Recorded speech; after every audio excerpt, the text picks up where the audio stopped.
Olha, quem tá no mundo dos relacionamentos hoje em dia sabe que a coisa tá complicada. Muita gente se sente completamente esgotada, e não é à toa, né? Parece que tem algo fundamentalmente quebrado. Hoje a gente vai mergulhar fundo numa análise que tá rolando forte na internet, tentando entender o porquê disso. E o ponto central é exatamente esse sentimento aqui, essa exaustão. É um cansaço que vai na alma. Não é só, tive um encontro ruim. Não. É um esgotamento emocional profundo. E o que as fontes que a gente está analisando dizem é que isso, infelizmente, virou padrão para muita gente que está aí tentando a sorte. Então, para a gente conseguir navegar nesse caos, vamos fazer o seguinte. Primeiro, a gente olha para o sintoma, essa epidemia de desespero. Depois, a gente parte para o diagnóstico, que envolve as duas realidades totalmente diferentes dos aplicativos de namoro e o tal do paradoxo da escolha. E, por fim, a gente vai ver as consequências disso tudo e a reação de muita gente, que é basicamente chutar o balde e sair do jogo. Beleza, vamos lá. Parte 1. O sintoma. A frustração generalizada. Afinal, de onde vem tanto desgaste?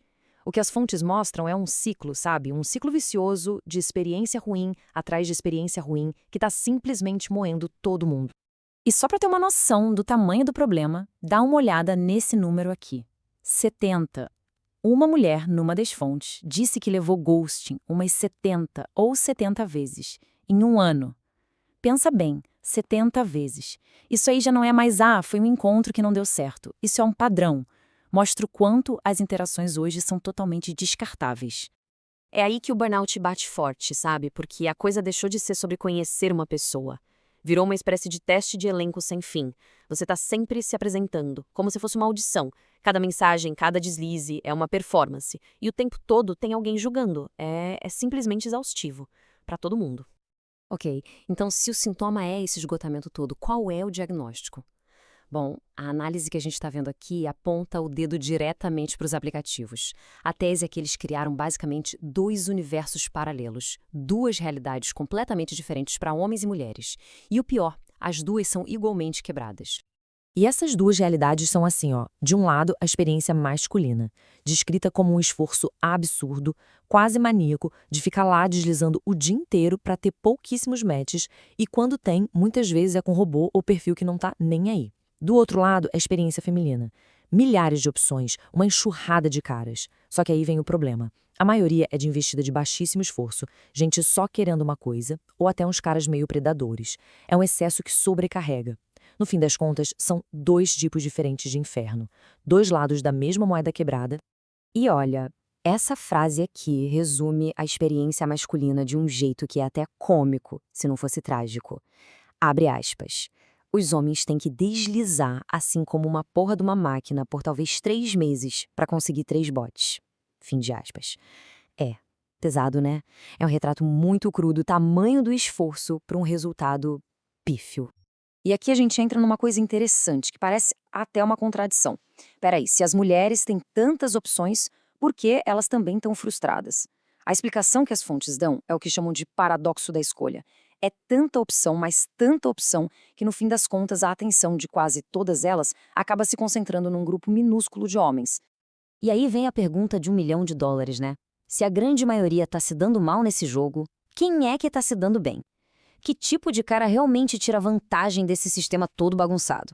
Pois é, a resposta que essas análises dão é bem direta. O sistema, do jeito que ele é hoje, não foi feito para recompensar o cara bacana que quer algo sério. Pelo contrário, ele recompensa o oposto, o player, o pegador, o cara que já chega cheio de red flag, sabe? O cara que tá ali pelo sexo, não pelo compromisso. O clownish fuckboy, como uma das fontes descreve. O cara que não tá nem um pouco interessado em estabilidade.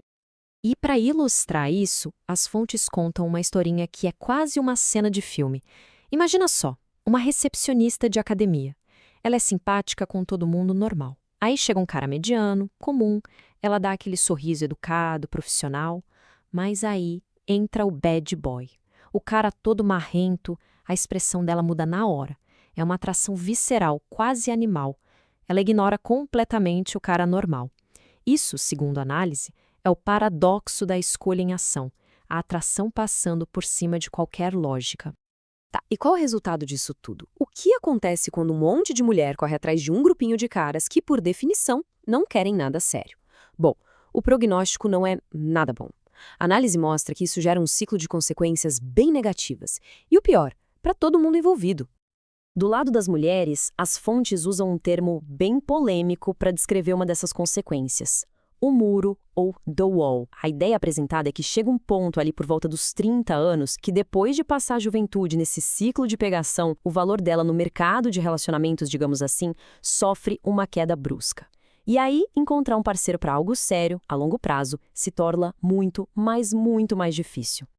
E para os caras que ganham o jogo, os pegadores, a ironia é que, no fim das contas, a consequência para eles pode ser tão ruim quanto. Tem um relato de um cara que viveu esse sonho. Pegou geral, fez o que quis, só para descobrir que era um pesadelo vazio. Ele dizia: eu vi mulheres se apegando, eu parti corações e continuei correndo atrás de mais ficadas, mas o romance de verdade, a conexão verdadeira, é isso que alimenta sua alma. Ou seja, ele venceu o jogo, mas se sentiu completamente vazio. Perdeu a si mesmo no processo. Então, vamos juntar as peças. A gente tem um sistema que parece viciado, que não funciona direito para quase ninguém. Diante disso, qual a reação que está surgindo? A análise aponta para um movimento cada vez maior, especialmente entre os homens, que é tomar uma decisão bem radical: simplesmente parar de jogar. A expressão que usam na fonte é to dip out, que seria algo como cair fora, pular fora. E veja bem, a ideia não é desistir porque está frustrado. É uma decisão calculada, quase matemática. Para um número cada vez maior de homens, a conta do custo-benefício simplesmente não fecha mais. O esforço, o dinheiro, o desgaste mental não compensam o retorno. Então a conclusão lógica é: a melhor jogada é não jogar.